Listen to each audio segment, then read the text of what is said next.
Ang Pilipinas ngayon. Narito na ang pinakamainit na mga balita na nakalap sa bawat sulok ng bansa. Ihahatid sa bawat Pilipino saan man kayo sa mundo. Ang Pilipinas ngayon. Pakinggan ang bawat kaganapan sa bawat lalawigan. Ito ang Pilipinas ngayon.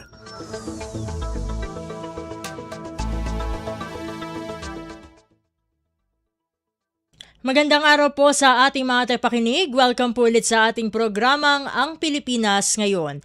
Ito po ang inyong lingkod, Steph Vicente. Samahan niyo po ako sa kabuuan ng ating palatuntunan. Tulad ng dati, mapakikinggan po ang ulat ng ating mga kapatid na himpilan sa probinsya, ang ating mga segmentong balitang negosyo at kalakalan at balitang esports, maging ang ilan sa mga pangunahing balita mula naman dito sa ating bansa. Yan po sa kabuuan ng ating palatuntunan, Ang Pilipinas Ngayon. Kumpleto, detalyadong balitaan, di papahuli sa mahahalagang kaganapan. Kamustahin ang inang bayan, ang Pilipinas ngayon.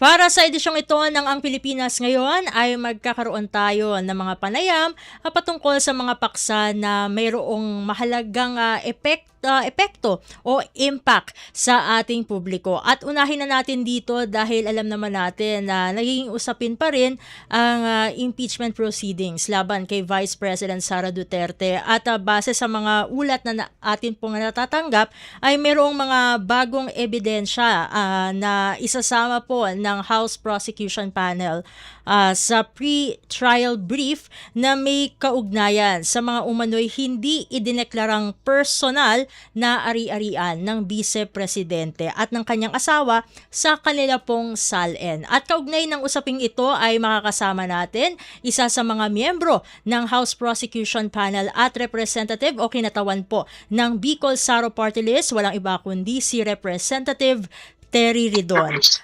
Congressman Ridon, welcome po sa Ang Pilipinas Ngayon. Si Steph Vicente po ito ng Radyo Pilipinas World Service.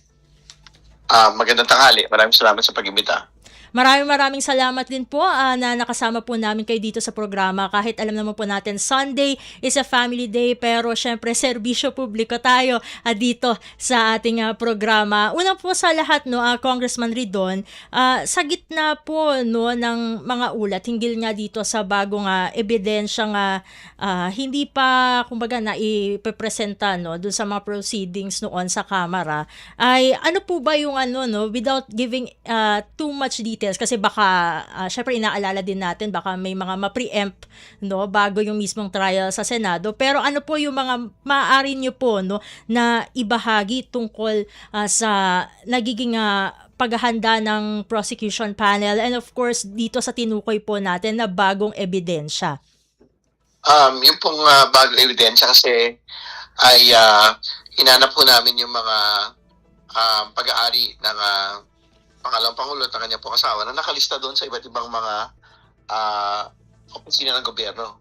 So, na-find out po namin na meron pong ilang mga pag-aari na nakalista po doon sa isang particular na ahensya, pero hindi po pala nakalista doon po sa kanya pong SALN sa kahit ano pong taon. So, yan po yung basically pinagsimulan. Yan pong bagong ebidensya po na yan. Hopefully naman within the week, ma-disclose na ho namin with particularity kung ano po yung mga pag-aari po na ito. Pero clearly, chinek ko namin yung listahan po ng pag-aari. Nandun po yun sa isang particular na opisina. At marami pong mga pag-aari po ito, pero hindi po ito nakalista sa kanya pong SALN. Batay po dun sa bagong ebidensya na ito, ay paano po nakikita ng prosecution panel ang bigat na maaaring dalhin nito doon sa mismong trial na gaganapin po sa Senado? Well, mabigat po ito kasi una, yung pong pinagsamang value po nito ay hindi po barya, So, nasa milyon-milyon piso rin po yung kabuang value po nitong pinag-usapan po nating mga pag-aari, personal properties. Pangalawa, yung bilang ng pong mga pag-aari po na ito, hindi po ito ilan lang, ibig sabihin hindi po ito 10 o 12, kundi talaga marami, no? Yung po pinag-usapan natin pag-aari. At ang pangatlo, yung tipo ng pag-aari. So, ibig sabihin, hindi po ito furniture, hindi po ito upuan lang. Kumbaga, isa po ito ng pag-aari na diniregulate ng atin pong mga opisina ng pamahalaan. Representative Ridon, siguro ito no, mahalagang bigyang diin kung ano man po no ang magiging kasagutan niyo dito sa tanong na ito dahil meron pa rin sa ating mga kababayan na bagamat tayo syempre no surface level kumbaga yung kanilang kaalaman patungkol sa impeachment proceedings pero may mga gusto pa silang malaman, gusto pa silang bigyang linaw.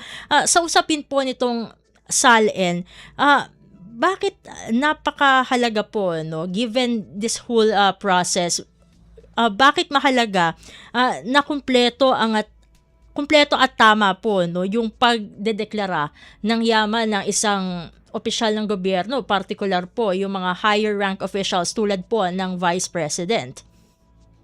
Mahalaga po talaga yung transparent na pagsusulat po ng SALN kasi diyan po natin malalaman yung talaga pong paglalatag po na aktual na legal na kita lang po. So, ibig sabihin, kita mula doon sa trabaho sa pamahalaan at legal na kita mula doon sa iba pa niyang mga tinatawag na lawful income. So, anything na higit pa dito sa sahod at lawful income ay tinuturing po kasi ng atin pong batas na nakaw na yaman o ill-gotten wealth. No? So, very important po na ma-establish po muna natin yung baseline.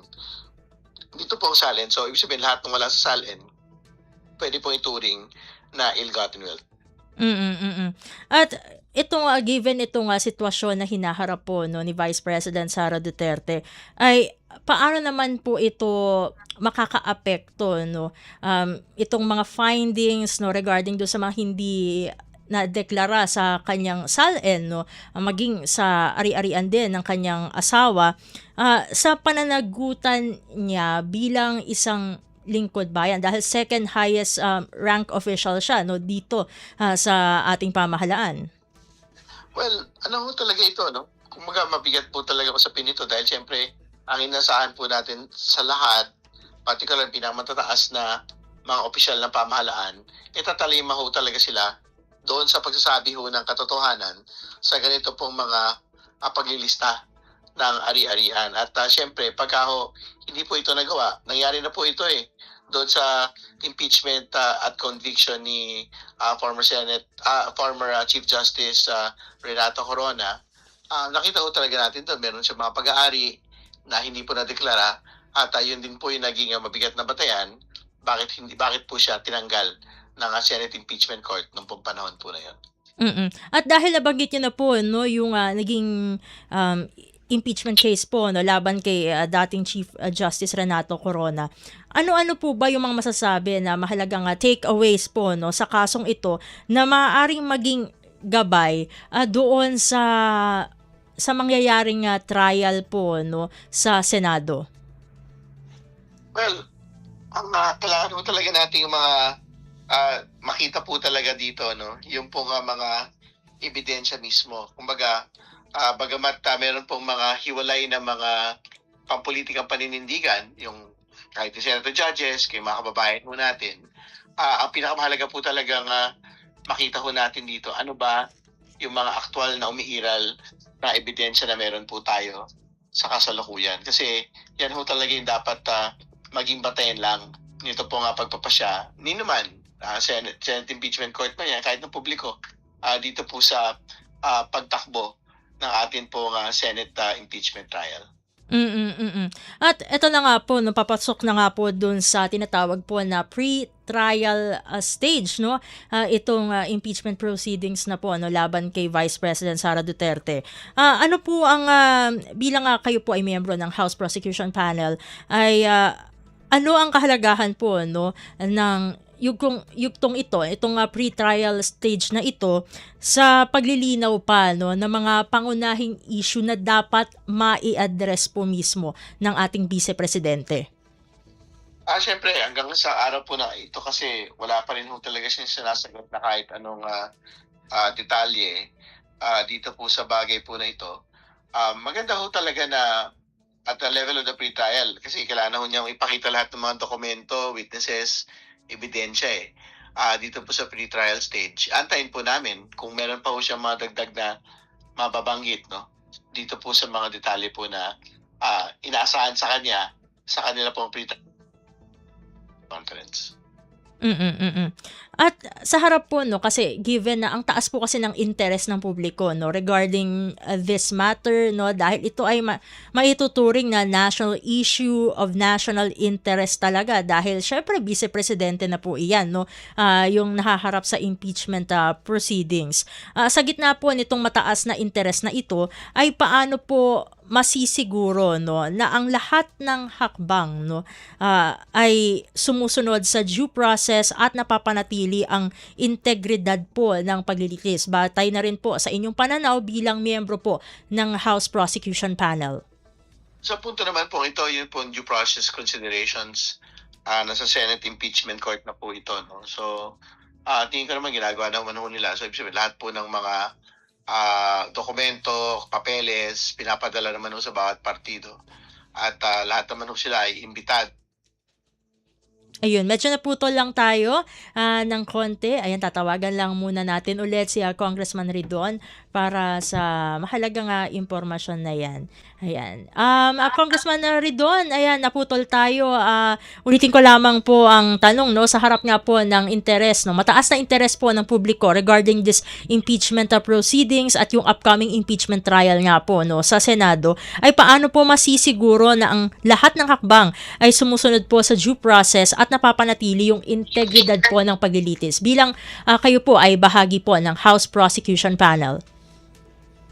Yung pong pagtitiyak po ng due process, yung pong Senate Impeachment Court na po yung mapagpasya dyan. No? Ang intindi ko naman po ay lahat po ng mga papeles, dokumento, meron pong kopya, ang mga partido, lahat ng pagpupulong ay imbitado po ang lahat po ng partido. So, tingin ko naman po, yan pong bagay na yan talaga natutugunan po ng kabuuan po ng proseso na meron po tayo.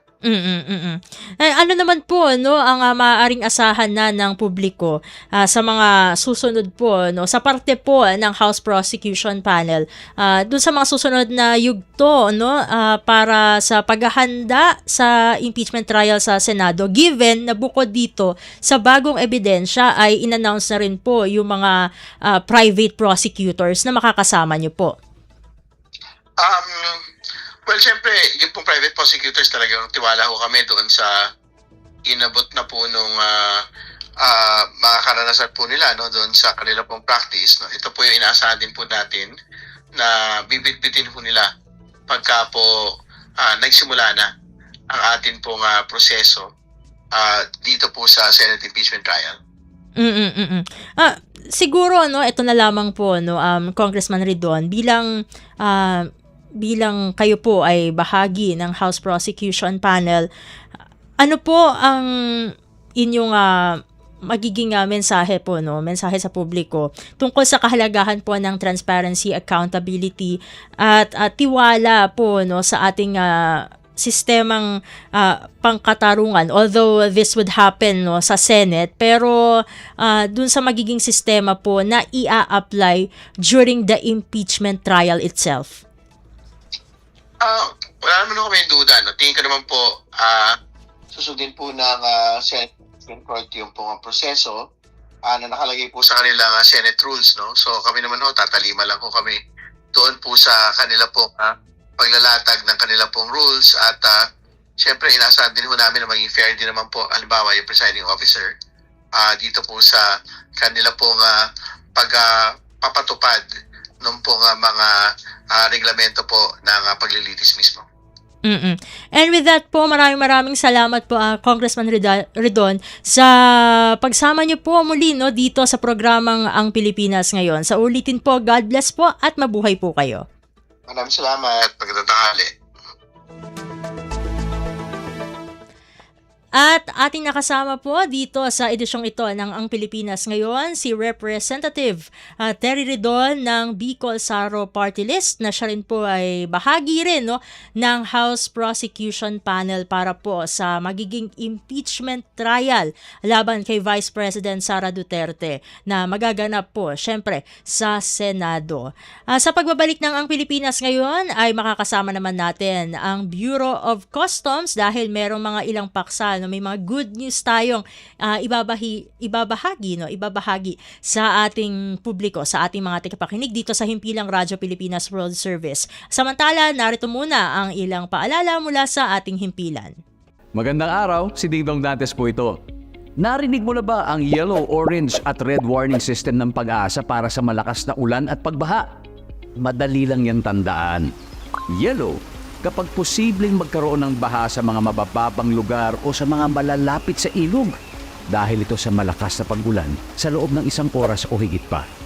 Kapag naka-yellow warning, maging alerto at mag-monitor na ng panahon. Orange warning naman kung mas mataas na ang tsansa ng pagbaha at landslide dahil sa matinding pag-ulan sa loob ng 1 oras o higit pa. Kaya naman maghanda na sa posibleng paglikas. At kapag may red warning naman, eto na. Panigurado ng babahain ang mga mapapapang lugar at magkakaroon ng landslide kaya pinapayuhan ng mag-evacuate ang mga tao. Sumunod sa payo ng LGU kung kinakailangan ng lumikas ng inyong pamilya papunta sa evacuation center. Sa susunod na marinig mo ang color-coded rainfall warning na ito, alam mo na, #panatag ang may alam. Maging panatag Pilipinas.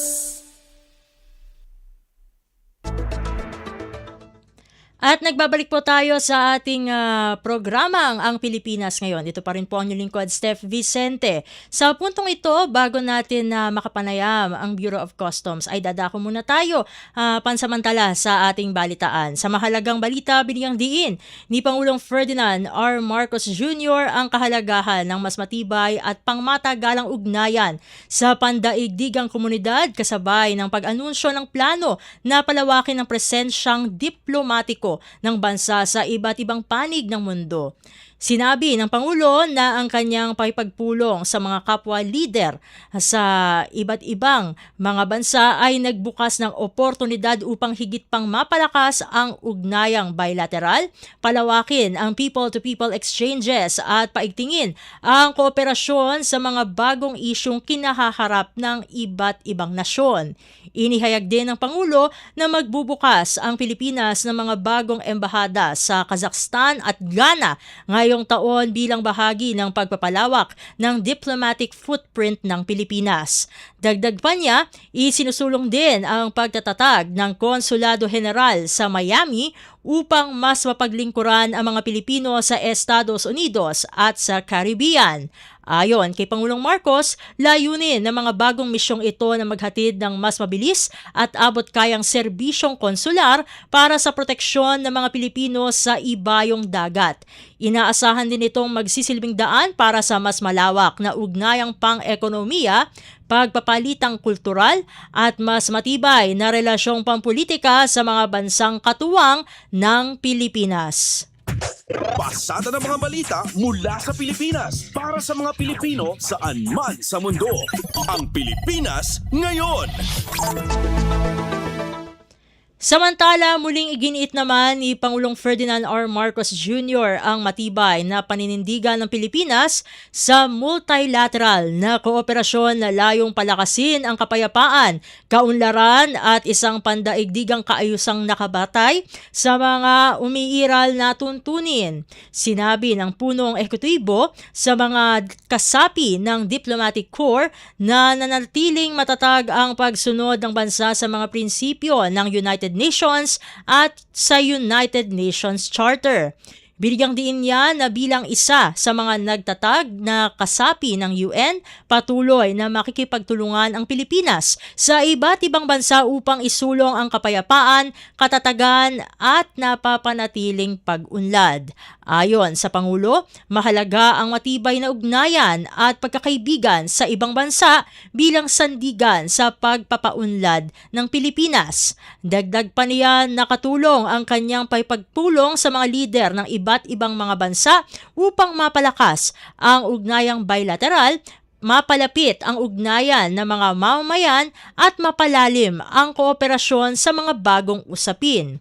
Matapos ding idaos ang ika-48 Association of Southeast Asian Nations o ASEAN Summit sa Cebu, inaasahan ng Pangulo ang muling pagtitipon ng mga lider sa darating na pulong sa Nobyembre. Inihayag din niya ang nalalapit na pag-host ng Pilipinas sa ika-50 anibersaryo ng Treaty of Amity and Cooperation in Southeast Asia sa Hulyo 24, kung saan muling pagtitibayin ang mga prinsipyo ng respeto at mapayapang resolusyon ng mga sigalot. Samantala, nagpasalamat naman ang Pangulo sa suportang natanggap ng Pilipinas kaugnay ng kandidatura nito sa United Nations Security Council. Kumpleto, detalyadong balitaan, di papahuli sa mahahalagang kaganapan. Kamustahin ang inang bayan, ang Pilipinas ngayon. Samantala, sa puntong ito ay atin ang makakasama ang Bureau of Customs dahil nagkaroon pala kamakailan ng inspeksyon ng BOC sa 26 na container ng abandonadong fresh red onions mula China sa Manila International Container Port bilang bahagi po yan ng pagpigil sa irregular at illegal na agricultural importation. At bukod dito ay syempre pinasusulong din o patuloy pa rin na isinusulong ng BOC ang digitalization ng Customs Processing System o CPS. Ito po ay kaugnay ng dinaluhang ASEAN Forum na tinaguriang Unlocking Growth in ASEAN Strategic Insights in Cross-Border Transactions. At kaugnay po ng mga paksang iyan ay kasama nating muli dito sa Ang Pilipinas Ngayon si Attorney Chris Bendijo, ang Deputy Chief of Staff ng BOC Office of the Commissioner. Attorney Bendijo, welcome po sa Ang Pilipinas Ngayon. Si Steph Vicente po ito ng Radyo Pilipinas World Service. Hi, Ms. Steph. Good afternoon. Pagbati po mula kay Commissioner Ariel Pomoceno at sa mga kawani po ng Bureau of Customs. Maraming salamat po sa muling pagpapaunlak po sa aming imbitasyon na makasama po kayo dito sa Ang Pilipinas Ngayon. Although we know po na Sunday is a family day, pero serbisyo publiko po ang ating hatid para sa araw na ito. Unang-una po sa lahat kasi nabanggit ko din kanina bukod doon sa naging inspection for the abandoned fresh red onions. Ito nga po pagdalo dito sa Unlocking Growth in ASEAN Strategic Insights in Cross-Border Transactions. Sa pagdalo po, siguro medyo integrate na natin ang dalawang paksa na nabanggit ko kanina. Sa pagdalo po ng BOC dito sa naturang ASEAN Forum na ito, ay paano po ipinakita ng BOC ang direksyon ng Pilipinas sa mas pinatibay na regional trade cooperation? Nako, napakaganda ng tanong na yan. Unang-una, kailangan natin banggitin ang mandato ng Bureau of Customs, kasama dyan ang trade facilitation at ang border protection. So bilang bahagi ng ASEAN, kailangan nating masigurado at matiyak na maganda ang pagpapalitan ng ating komersyo, yung napakadali ang pagpapasok ng goods. But at the same time, hindi po natin pwedeng i-sacrifice ang ating border protection. Hindi naman pwedeng madali tayo magpasok ng mga kargamento, pero nalulusot na naman tayo ng mga kontrabando tulad ng prohibited drugs. So itong pagbabalancing ito, yan ang diniscuss ni Commissioner Ariel Pomoceno, at dito papasok yung ating usapin ng modernisasyon dahil sa aming posisyon, ang palagay namin ay sa pamamagitan ng teknolohiya ay makikita natin yung mas madaling trade facilitation na hindi naman ako kompromiso itong ating border protection sa pamamagitan ng artificial intelligence, mapapabilis ang ating transaksyon, pero titiyak din natin na nalalaman natin na hindi kontrabando ang pumapasok sa ating bansa. Yan ang malinaw na posisyon na binigay ni Commissioner Ariel Nepomuceno dito sa forum na ito sa pamamagitan ng pag-attend ni DepCom Ubero. At kaugnay po no nitong naturang ASEAN Forum na ito at nabanggit niyo na rin yung modernization po no within BOC ay paano po nakatutulong no ang hakbang na ito sa pagpapalakas ng competitiveness ng Pilipinas sa cross-border transactions within the ASEAN region? Yes, tama yan. No? Unang-una, kinikilala natin yung ating membership sa ASEAN. At yung mga bansang pumapaloob dito ay may mga obligasyon sa ating mga tratato, yung ating mga international agreements. No? So, alam natin, kada taon, meron tayong na-observe na growth sa ating ekonomiya, no? 2%, 3% to 5%. Pero yung ating infrastruktura, hindi naman ganun kabilis din ang paglaki. Yung ating pantalan na hindi naman lumalaki. So, sa pamamagitan ng technologies, halimbawa, itong artificial intelligence, napapabilis natin yung transaksyon. Kasi yung mga dokumento sa port of origin ay nako-consider na nito, yung timbang nito, na-check na, yung smart x-rays na ating ipoprocure, no? Makikita na natin sa command center sa central office kung ano yung laman ng mga kargamentong ito. At yun nga, balanse po ito ng pagpapabilis ng ating transaksyon upang mas marami tayong mga volume at importations na ma-observe. At the same time, hindi po natin pwedeng isakripisyo yung ating seguridad. Hindi tayo papayag na makapapasok ang mga kontrabando at mga prohibited drugs sa ating bansa. So yan ang kontribusyon, no? Yan ang direksyon ng Bureau of Customs sa leadership ni Commissioner Ariel Nepomuceno. Siguro Attorney Bendijo dito ka na ipapasok no yung patungkol po dun sa inspection about dun sa abandoned na pulang sibuyas no. Paano niyo po kasi maiuugnay po no itong insidente ng 26 containers po yan no ng abandoned red onions mula sa China sa mas malawak na usapin po ng trade facilitation at border security sa ASEAN context? Tama yan, no? Halimbawa itong overstaying ng mga onion sa ating natuklasan, no? Na lumagpas na siya sa period within which na dapat na bayaran yung kanyang customs duties and taxes at nananatili lang naman siya sa ating pantalan. Kung nakita niyo yung mga coverage, tumubo na no? Yung ibang mga onion. So, dito papasok yung technology. Halimbawa, meron na tayong real-time monitoring sa mga kargamentong ito at moving forward, siguro mauuna ito sa programa ninyo, no? Maglalabas din ng memorandum si Commissioner Ariel patungkol sa mga ganitong overstaying, lalong-lalo na kapag perishable, no? Kasi mapapansin natin, nakikita natin at nahuhuli natin siya pagkatapos ng kanyang pag-overstay. So ngayon, at this point, medyo mahirap na siyang pakinabangan whether i-donate or isubasta, no? So magkakaroon tayo ng issuance, ilalabas natin yan next week patungkol sa mga overstaying perishable items. And we'll wait po no for more developments on that. Dito pa rin tayo dun sa mga naabandon ng pulang sibuyas na ito no. Para lang po sa kaalaman ng ating mga tagapakinig, ano po yung naging proseso po no ng Bureau of Customs sa pag-inspeksyon ng mahigit 72,000 na bags ng sibuyas na may halagang umaabot pa po pala no sa mahigit 86 million pesos at tinatayang duties po no na mahigit 9 million pesos. Nagkaroon kasi tayo ng intelligence information no patungkol sa mga overstaying cargoes na ito. At nung tayo ay nag-inspeksyon, napakaganda po nung ipinunto no ni Senator Kiko Pangilinan na siya ay nagtataka na kung ito man ay may kaukulang dokumento, bakit hindi ito prinoseso ng consignee? Tumitsempo ba siya sa panahon ng anihan? Oversupply ba ito? No? Kasi ang mga ganitong usapin, may epekto kasi ito sa ating mga local farmers, di ba? Kapag panahon ng anihan at dun sasabay ang paglabas ng mga kargamentong ito, nagkakaroon ng price simulation at syempre nalulugi ang ating mga farmers. No? Ikalawa, siguro sa usapin ng infrastruktura, talagang kinakailangan pa nating mamuhunan sa mga cold storages, no? Kasi baka naman potensyal na itong mga ito ay hindi na ilabas kasi punong-puno din yung ating mga cold storages. At syempre, yung ibang mga nakalagay din sa ating cold storage ay mga harvest din ng ating mga magsasaka, no?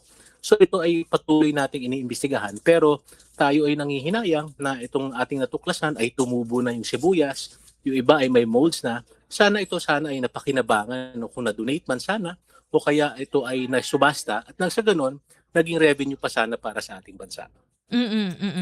Eto naman po 'no, bakit, po tinawag 'no na abandoned itong shipment na 'to kahit may permits nga po mula sa Bureau of, Plant Industry at ano po ang mga implikasyon po nitong sitwasyon na ito sa ating importation system? Meron kasing dalawang pagkakataon, no, para ikaw ay madeklarang abandonado. Unang-una, kapag after ng pagdating ng iyong kargamento at hindi mo ito nabayaran or na-lodge sa loob ng 30 araw, ito ay madedeklarang abandonado. Ikalawa, assuming nag-lodge ka at nagbayad ka ng duties and taxes pero hindi mo naman ito nailabas din, no, sa ating ports sa parehong panahon, ay ito pa rin ay matatag as abandon. So yan ang nakarating na intelligence information sa ating bureau at agad-agad nag-utos si Commissioner Rian ng pag-inspeksyon dito. At yun na nga, na ating natuklasan, itong 26 containers na ito ay naglalaman ng mga ito sibuyas na may amag na, yung iba ay tumubo na. No? So yan ang ating natuklasan sa pamamagitan ng intelligence information na nasagap ng Bureau of Customs. At, paano po nakipag-ugnayan naman 'no ang customs sa ating, Department of Agriculture at maging dito nga po sa Bureau of Plant Industry upang matiyak na hindi na po maipapasa pa 'no sa merkado ang posibleng, hindi po ligtas na agricultural goods katulad na lamang po nitong mga abandonadong sibuyas na ito? Maganda naman ang ugnayan natin, no, sa Department of Agriculture. Magkaibigan naman po si Secretary Laurel at si Commissioner Ariel Pomoceno. No? Maganda ang ating working relations with them. At tatandaan natin sa ilalim sa batas, sa Food Safety Act, no, talagang ang Department of Agriculture ang may responsibilidad upang matiyak ang kaligtasan ng mga pagkain na pumapasok sa ating bansa. So sa aming sulat sa kanila, sila ay nagbigay ng abiso na baka hindi na fit for human consumption, no? Itong mga sibuyas na ito. Kung kaya't talagang inimbita rin natin sila upang magsaliksik dahil sa ilalim naman ng Anti-Agricultural Economic Sabotage Act, no, pwede pa rin siyang i-donate sana ng Bureau of Customs provided na ito ay fit for human consumption at yung determinasyong ito ay nasa poder naman ng Department of Agriculture kung kaya't talagang sila ay ating in-involve sa prosesong ito. At, sa gitna po 'no, kasi kanina nga ay napag-usapan natin yung tungkol sa ASEAN Forum. So, medyo ire-relate natin ng konti po ulit, attorney, sa konteksto po ng ASEAN. Sa gitna po ng ASEAN integration, paano po pinoprotektahan ng Bureau of Customs ang ating mga local farmers laban sa posibleng epekto nitong mga sitwasyon tulad na lamang nitong pag-abandona sa mga, pulang sibuyas na napag-uusapan natin ngayon?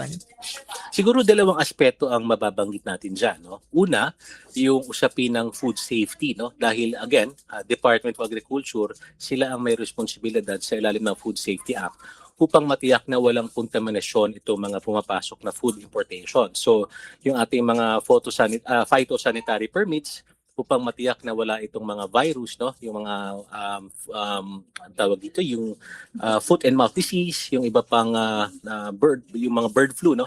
Lahat ng mga ito ay dapat tinitiyak ng ating Department of Agriculture. Ikalawa naman, patungkol sa supply, no. Nakabantay naman diyan ang Bureau of Customs. Tinitiyak natin na meron silang permit to import dahil ayaw naman natin magkaroon ng oversupply, no, ng mga ganitong produkto na ikapapahamak naman ng ating mga magsasaka. So, yung dalawang major obligations na yan ay talagang katuwang namin ng Department of Agriculture upang mabantayan natin hindi tayo mapapasok ng kontaminadong mga agricultural products at hindi rin tayo magpapasok ng oversupply ng mga ito na maapektuhan naman ang ating merkado. So yan ang ating major na kagampanan upang matiyak naman ang ating partisipasyon bilang miyembro ng ASEAN.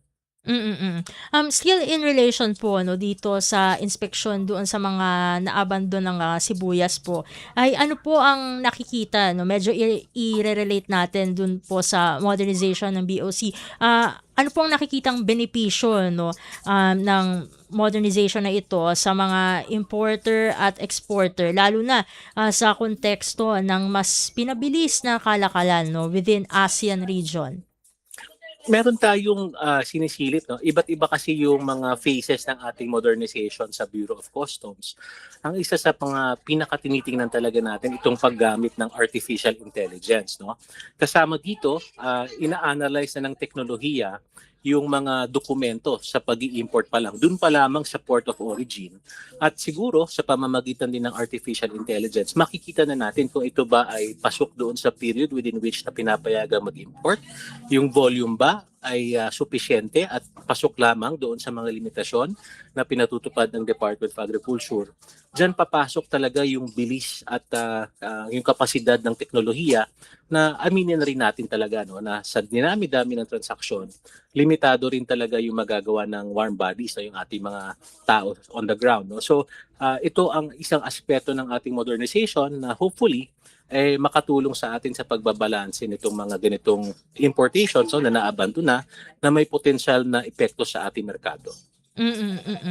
At isa po sa mga binibigyang diin din po ay yung kahalagahan ng pakipag-ugnayan din sa pribadong sektor. So paano po ito isinasagawa ng Bureau of Customs sa pakipagtulungan po ng private sector upang mas maging maayos ang cross-border transactions po at maiwasan ang kalakalan po ng mga matatawag na illegal na produkto?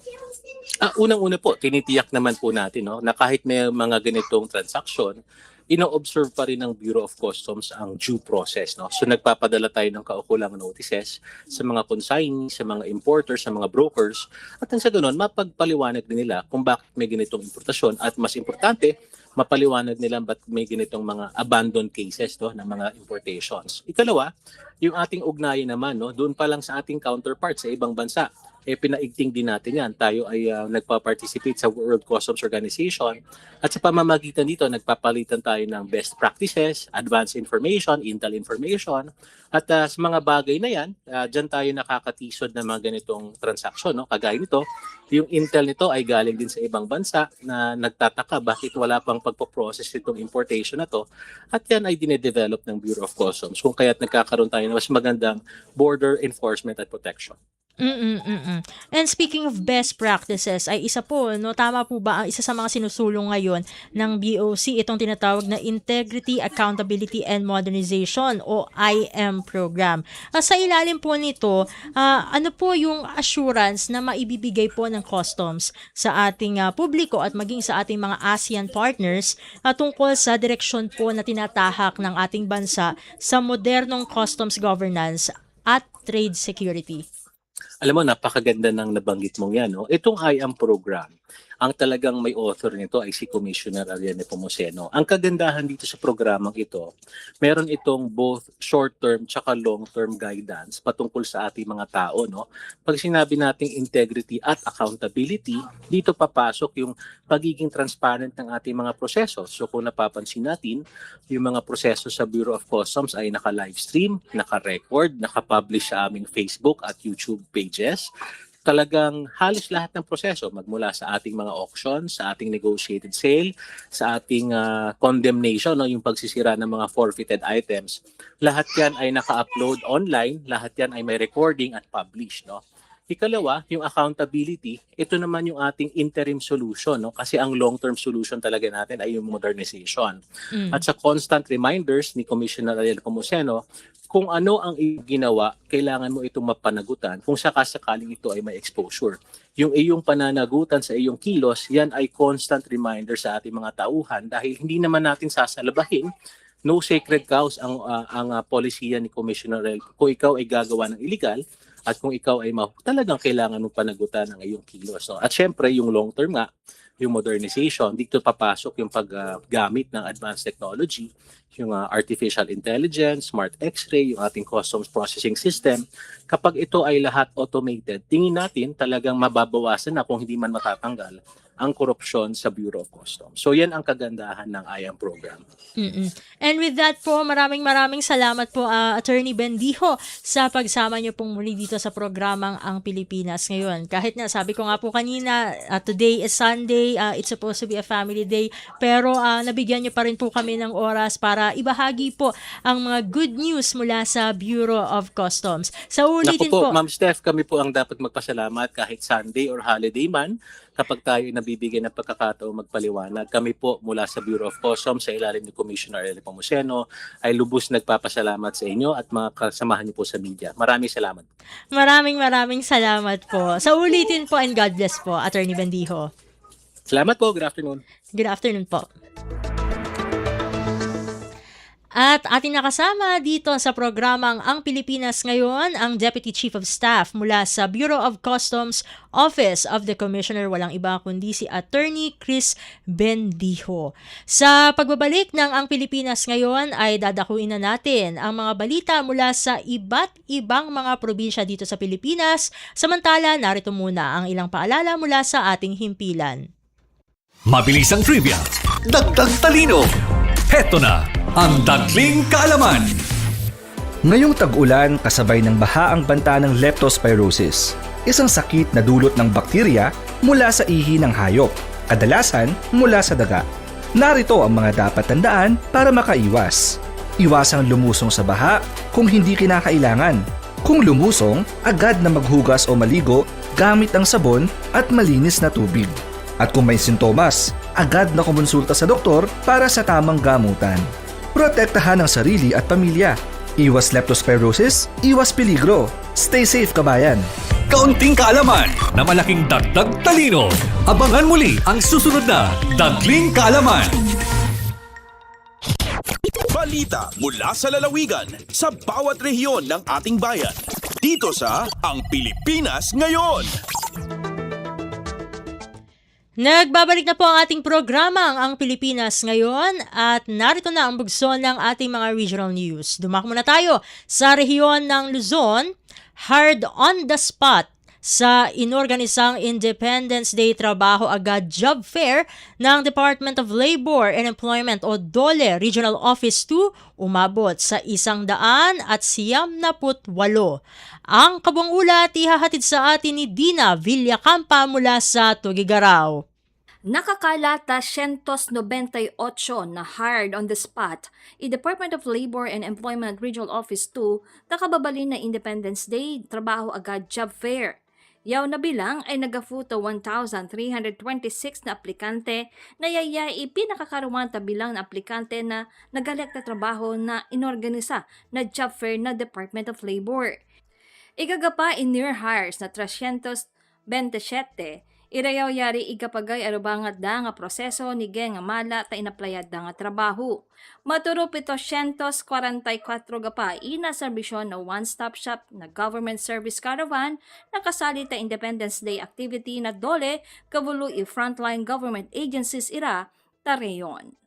Yato ni balita nagafu ta syudad na Tuguegarao yaw si Dina Villacampa, Radyo Pilipinas, World Service. Balita mula sa lalawigan sa bawat rehiyon ng ating bayan. Dito sa Ang Pilipinas Ngayon. Inyong napakinggan ang ulat ni Dina Villacampa mula sa Tuguegarao. Puntahan naman natin ang Baguio City Watershed and Environmental Management Sectoral Committee nagsagawa ng pulong upang palakasin ang climate resiliency ng rehiyon at tumugon sa hamon ng panahon. Ang kabuang ulat ihahatid naman sa atin ni Joseph Cabanas. Nagtaripnong ti Regional Development Council Watershed and Environmental Management Subsectoral Committee tapno talantanan dagiti na dumaduma nga issue iti aglawlaw. Napagsaritaan dagiti programa ken proyekto amang pabilag iti panang sa laknib iti aglawlaw ken nasaya at apanangaywan kadagiti natural a kinawaknang ti rehiyon na iparang ti baro a guidelines iti project endorsement ken updated RDC Manual of Operation. Resulta ti kalidad ti angin ken danom. Updates iti environmental accounts, research project ken implementasyon ti River Basin Master Plan ti rehiyon. Sigon kini DNRCA Regional Executive Director Paquito Moreno, napatag daytoy at ripnong tapno maitultuloy ti koordinasyon ken panangsalaknib iti aglawlaw para iti mas napigsa ken climate resilient a rehiyon Cordillera. Damag manipod ditoy syudad iti Baguio. Siyak ni Joseph Cabanas para iti Radyo Pilipinas World Service. Balita mula sa lalawigan sa bawat rehiyon ng ating bayan.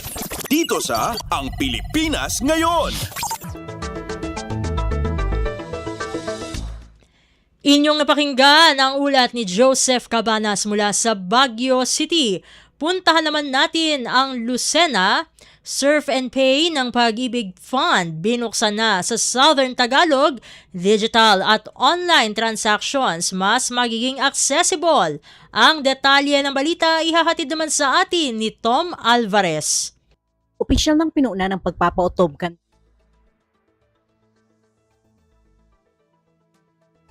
Pay Surf Connect Pay, isang negosyo na itinatag sa pamamagitan ng Barkada Loan Program ng Pag-ibig Fund.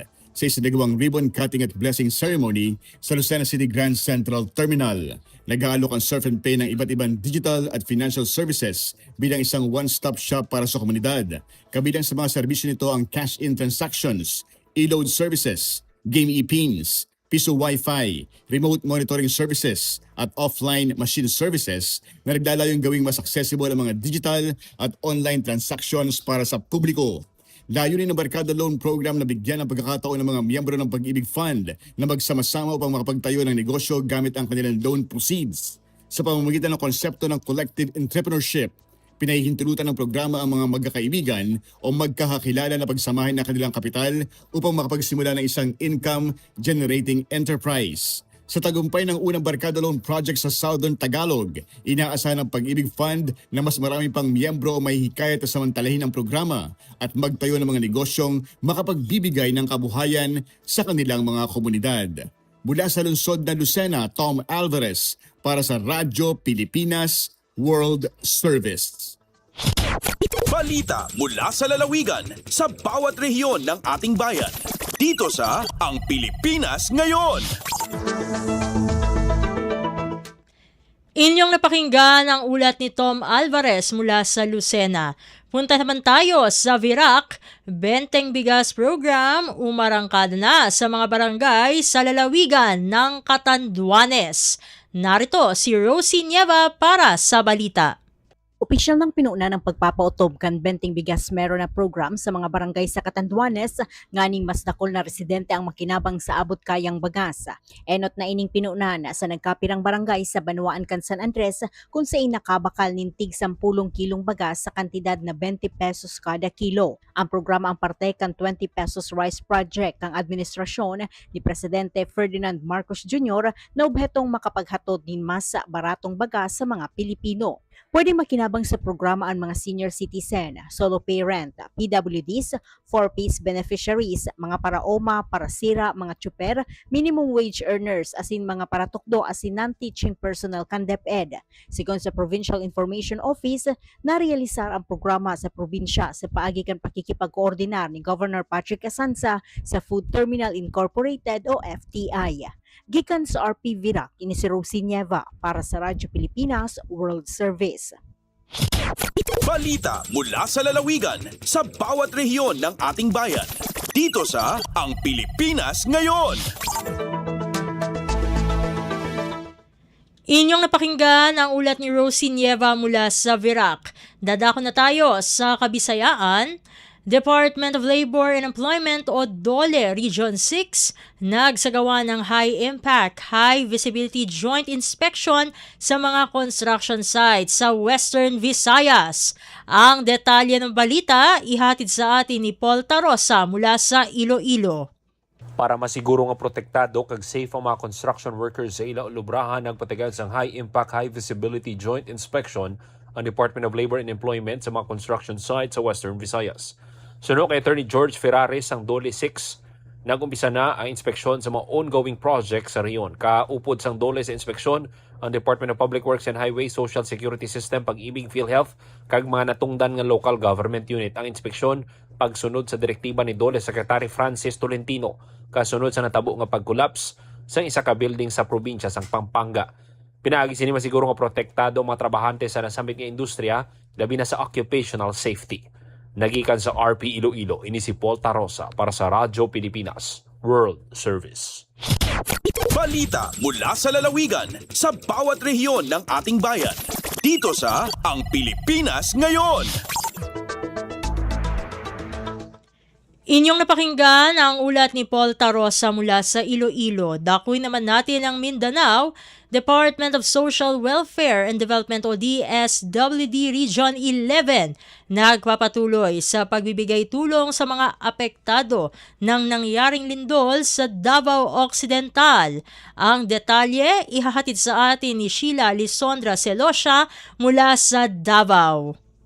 Padayon ng Disaster Response Operations sa Department of Social Welfare and Development o DSWD-11 alang sa mga pamilyang naapektuhan sa magnitude 7.8 nga linog nga miigo sa Maasim, Sarangani. Subay sa pinakaulahing update sa ahensya, moabot sa 34,016 ka mga pamilya o tugbang sa 112,951 ka mga tao sa Davao Region ang naapektuhan sa pagtayog, diin 7,029 ka mga panimalay sa rehiyon ang nadaot.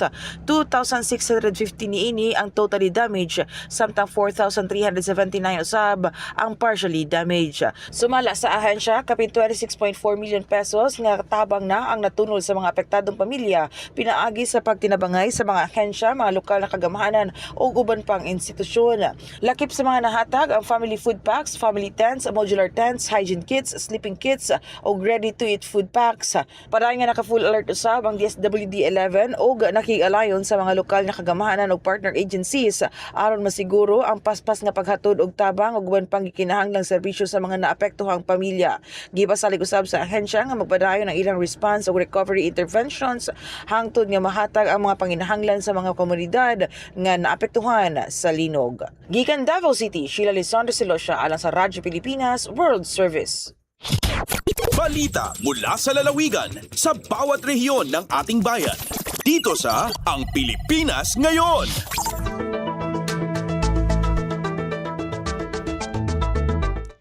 At inyong napakinggan ang ulat ni Sheila Lisondra Celosia mula sa Davao.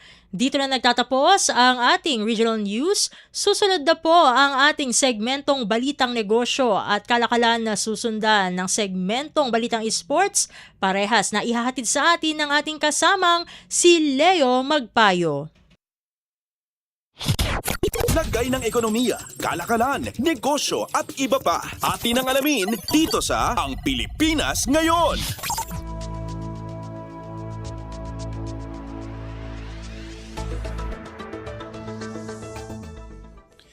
At narito na po ang Balitang Negosyo at Kalakalan. Binaba ng World Bank Group o WBG ang growth forecast ng Pilipinas para sa 2026 sa 3.7% dahil sa bigat ng epekto ng digmaan sa Middle East sa mga bansang umaasa sa imported na enerhiya. Ito na ang posibleng pinakamahinang post-pandemic growth ng bansa mula pa noong 2020 recession. Sa June 2026 Global Economic Prospects Report, inaasahang babagal pa ang ekonomiya mula 4.4% noong 2025 bago muling umangat sa 5.6% sa taong 2027 at 2028. Bumagal na rin ang ekonomiya sa 2.8% noong unang quarter dahil sa naantalang infrastructure spending at epekto ng flood control corruption scandal sa kumpiyansa ng publiko at investors. Sa kabila nito, sinabi ng World Bank na nananatiling matatag ang East Asia and Pacific region sa unang bahagi ng taon na tinutulungan ng demand para sa AI-related products. Pero humigpit ang financial conditions matapos sumiklab ang tensyon sa Middle East, bumagsak ang piso malapit sa 62 pesos kada dolyar, humina ang equities at tumaas ang bond yields sa Pilipinas, Indonesia at Thailand. Binigyan din ng WBG na vulnerable ang mga energy importing economies tulad ng Pilipinas sa patuloy na pagtaas ng presyo at supply disruptions. Kabilang ang Pilipinas at Vietnam sa mga bansang malaki ang inilatag na domestic subsidies para protektahan ng households at negosyo. Mas positibo naman ang pananaw sa mga susunod na taon dahil inaasahang babangon ang public investment habang humuhupa ang geopolitical risk at bumaba ang energy prices. Sa global outlook, inaasahang babagal ang world growth sa 2.5% ngayong taon, ang pinakamahina mula sa pandemya bago bahagyang umangat sa 2.8% sa 2027. Ngunit nananatiling mabagal ang pag-angat ng developing economies kabilang ang Pilipinas, na maaaring makaranas ng halos isang dekadang pagkaantala sa income convergence sa mas mayayamang bansa. Lagay ng ekonomiya, kalakalan, negosyo at iba pa. Atin ang alamin dito sa Ang Pilipinas Ngayon. Nagmomobilisa ang Asian Development Bank o ADB ng 4 na bilyong dolyar para tulungan ang mga developing member countries, kabilang na ang Pilipinas, na humarap sa matinding epekto ng digmaan sa Middle East, lalo na sa tumataas na gastos sa fuel, pagkain, abono at freight sa buong Asia Pacific. Ayon sa ADB, binubuo ang package ng $3 billion na financing request mula sa mga bansa at $1 bilyong dolyar na trade finance support para sa energy at food imports. Kabilang ang Pilipinas sa 15 bansa na humihiling ng tulong upang maibsan ang pressure sa ekonomiya. Nauna nang sinabi ng ADB na maglalaan ito ng hanggang $1.75 billion na dagdag na financing para sa bansa, bukod sa halos $2 bilyong dolyar na policy-based loans na inihahanda ngayong taon. Tumanggap din ang ADB ng financing request mula Bangladesh, Fiji at Sri Lanka na may halaga mula $15 milyon hanggang $1.5 billion gamit ang iba't ibang lending instruments. Kasabay nito, humiling ang India ng $1.5 billion para palakasin ang resilience at pabilisin ang urban transformation at clean energy programs. Ibinunyag din ng ADB na muling pinaandar ang suporta para sa oil imports sa ilalim ng Trade and Supply Chain Finance Program. Mula Marso 1, nakapagbigay na ito ng $673 million para sa oil and gas imports at $390 million para sa food security sa 9 na bansa. Inaasahang magsisimula rin ang trade finance support para sa Cook Islands bilang bahagi ng tulong sa maliit at vulnerable island states. Lagay ng ekonomiya, kalakalan, negosyo at iba pa. Atin ang alamin dito sa Ang Pilipinas Ngayon. Nagbabala ang Department of Energy o DOE na posibleng sumikip ang supply ng kuryente sa Luzon sa mga susunod na linggo dahil sa isang buwang maintenance shutdown ng Malampaya simula Hunyo 15. Ayon sa DOE, planado at nakakoordina ang shutdown para matiyak ang ligtas at tuloy-tuloy na operasyon ng shallow water platform at onshore gas plant. Sa panahon ng maintenance, hihinto ang gas supply kaya't lilipat muna sa alternatibong fuel ang mga plantang umaasa sa Malampaya. Kasama sa trabaho ang integrity inspections, system servicing at mga safety critical repairs, pati ang mahalagang tie-in ng bagong tuklas na MAE-1R1 at CA-3S3 wells na inaasahang magpapalakas sa lokal na supply ng natural gas at magpapahaba sa buhay ng gas field. Samantala, para maiwasan ang brownout sa Catanduanes, pinaandar na ng DOE at National Power Corporation ang 5 megawatt generator sets na susuportahan pa ng karagdagang kapasidad mula sa EPSA 2 ng Isla Dagyab Energy Corporation. Target na umandar ang dagdag na 8 megawatts mula EPSA 2 pagsapit ng Hunyo 14 hanggang 15 na magbibigay ng agarang ginhawa sa probinsyang matagal nang hirap sa power interruptions. Gate ni Energy Secretary Sharon Garin, patunay ito ng pagtutok ng national government sa pangangailangang pang-enerhiya ng Catanduanes at sa pagbibigay ng mas matatag na serbisyo para sa mga residente, negosyo, paaralan at ospital. Lagay ng ekonomiya, kalakalan, negosyo at iba pa. Atin ang alamin dito sa Ang Pilipinas Ngayon. At yan po ang balitang negosyo at kalakalan. Samantala, susunod naman po ang sports balita. Updates at pinakahuling mga usapin sa mundo ng palakasan. Atin ang pakinggan dito sa Ang Pilipinas Ngayon. Maagang mabigat na hamon ang sasalubong kay Alex Ayala sa Berlin Open 2026 matapos siyang mapasama sa masikip na lower half ng draw kung saan posible siyang makaharap agad sa second round ang world number 2 at 2022 Wimbledon champion na si Elena Rybakina.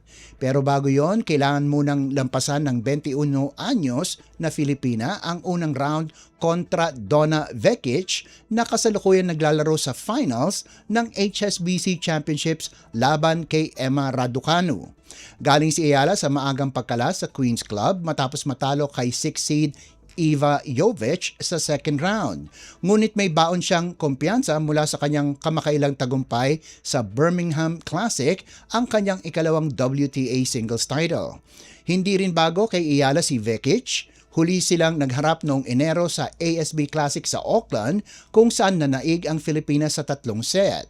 Nasa magandang forma rin ang 29 anyos na Croatian na umabot sa semifinal ng Linz Open, nag-final sa WTA 125 Istanbul at patuloy na nagdadala ng momentum pagpasok ng grass season.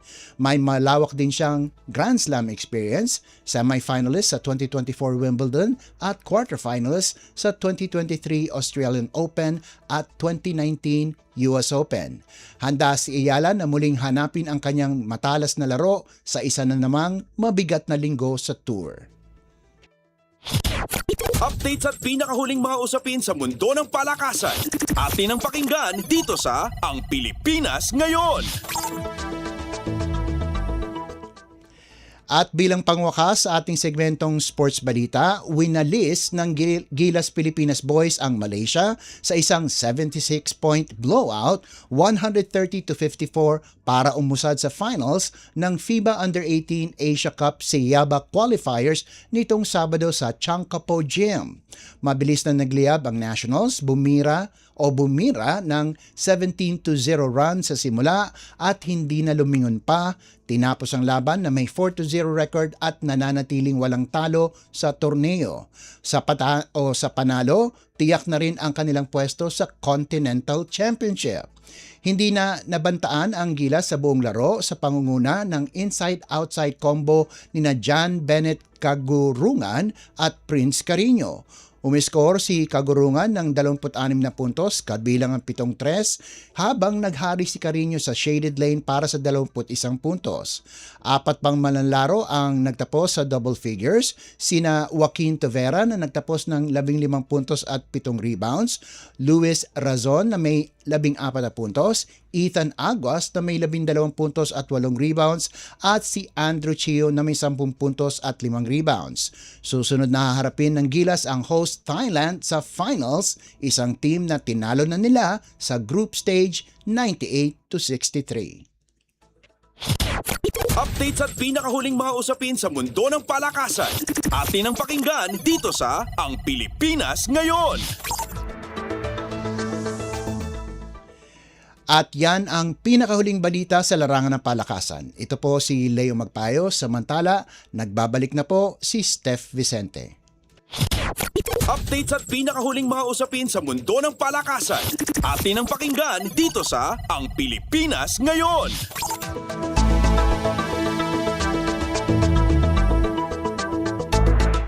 At inyo pong napakinggan ang ating mga segmentong Balitang Negosyo at Kalakalan at Balitang Sports na inihatid sa atin ng ating kasamang si Leo Magpayo. Magpapasalamat na tayo sa ating mga nakasama sa studio na si Milo Jonella, Susan Aison, Hero Lucero, Justin Ocias at Anthony Pimentel. Maraming salamat po hanggang sa susunod na edisyon ng ating palatuntunan. Huwag kalimutang mag-like, mag-follow at mag-subscribe na sa mga social media account o page ng Radyo Pilipinas World Service upang maging laging updated sa mga mahalagang balita. Ito po muli ang inyong lingkod, Steph Vicente. Mabuhay po tayong mga Pilipino. At yan ang Pilipinas Ngayon. Muling samahan sa parehong oras at alamin ang pinakahuling mga kaganapan at balita saan man kayo naroon. Ang Pilipinas Ngayon.